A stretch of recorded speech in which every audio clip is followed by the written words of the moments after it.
छोटी रानी और नन्ही परी। किसी जमाने में विक्रमगढ़ नाम का एक राज्य हुआ करता था। उस राज्य के राजा की 2 रानियां थीं। बड़ी रानी का रूप सामान्य था, लेकिन छोटी रानी काफ़ी सुंदर थी। इस वजह से राजा छोटी रानी को अधिक प्रेम करता था और वह छोटी रानी की हर बात भी माना करता था। एक दिन छोटी रानी ने राजा से बड़ी रानी की शिकायत कर दी।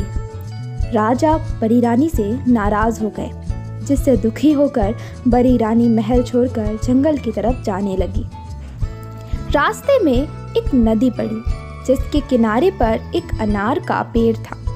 बड़ी रानी उसी पेड़ के नीचे बैठ गई और रोने लगी। उसकी रोने की आवाज़ सुनकर वहाँ पर एक नन्ही परी आ गई। उस नन्ही परी ने रानी से उसके रोने की वजह पूछी। रानी ने रोते हुए उसे अपनी सारी बात बता दी। बड़ी रानी की बात सुनकर नन्ही परी ने कहा, इस नदी में 3 डुबकी लगाकर स्नान करो, फिर इस अनार के पेड़ से एक अनार तोड़ लो। ऐसा करने से तुम भी रूपवान हो जाओगी, लेकिन मैंने जितना बताया है सिर्फ उतना ही करना, ना इससे ज़्यादा करना और ना ही कम करना। ऐसा कहकर नन्ही परी वहाँ से गायब हो गई। इसके बाद बड़ी रानी ने परी की बात मानते हुए वैसा ही किया। रानी ने जैसे ही नदी में पहली डुबकी लगाई तो उसके शरीर का रंग साफ हो गया। दूसरी डुबकी लगाने पर रानी का शरीर सुंदर कपड़े और जेवर से सज गया। तीसरी डुबकी लगाते ही रानी के बाल लंबे, घने और सुंदर हो गए। अब बड़ी रानी बहुत ही सुंदर हो गई थी। इसके बाद जैसा नन्ही परी ने कहा था, नदी में 3 डुबकी लगाने के बाद रानी ने अनार के पेड़ से एक अनार तोड़ लिया। तोड़ते ही वह अनार फूट गया और अनार के सारे बीज सैनिक बन गए। उन सैनिकों ने रानी के लिए एक पालकी तैयार की, जिसमें बड़ी रानी को बैठाकर वो वापस राज्य में लेकर आ गए। राजमहल पहुंचकर जब बड़ी रानी राजा से मिली तो उसने नन्ही परी वाली सारी घटना राजा को बता दी। अब राजा को अपनी हरकत पर पछतावा होने लगा और उन्होंने इस बार छोटी रानी को महल से बाहर निकाल दिया।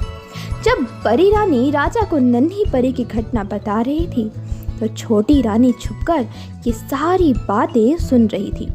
इसी वजह से महल से बाहर निकलने पर वह सीधे नदी के किनारे गई और उसी अनार के पेड़ के नीचे बैठकर रोने लगी। छोटी रानी की रोने की आवाज़ सुनकर नन्ही परी वहां प्रकट हो गई और उसने रानी से उसके रोने की वजह पूछी। छोटी रानी ने झूठ बोलते हुए नन्ही परी को बताया कि बड़ी रानी के कहने पर राजा ने उसे महल से बाहर निकाल दिया है। ये सुनकर नन्ही परी ने छोटी रानी से भी कहा कि पहले इस नदी में 3 बार डुबकी लगाओ, फिर इसी अनार के पेड़ से एक अनार तोड़ लो, लेकिन ना इससे ज़्यादा करना और ना इससे कम करना। ऐसा कहकर नन्ही परी वहाँ से फिर गायब हो गई। नन्ही परी की बात सुनकर छोटी रानी बहुत खुश हो गई।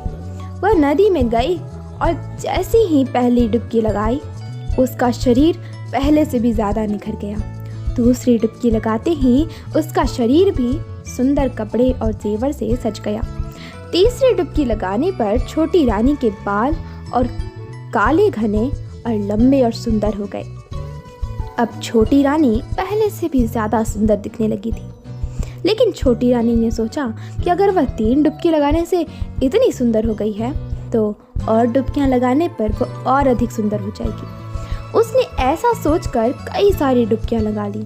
ऐसा करने पर छोटी रानी के शरीर के सारे कपड़े फटे और पुराने हो गए। उसके सारे गहने गायब हो गए।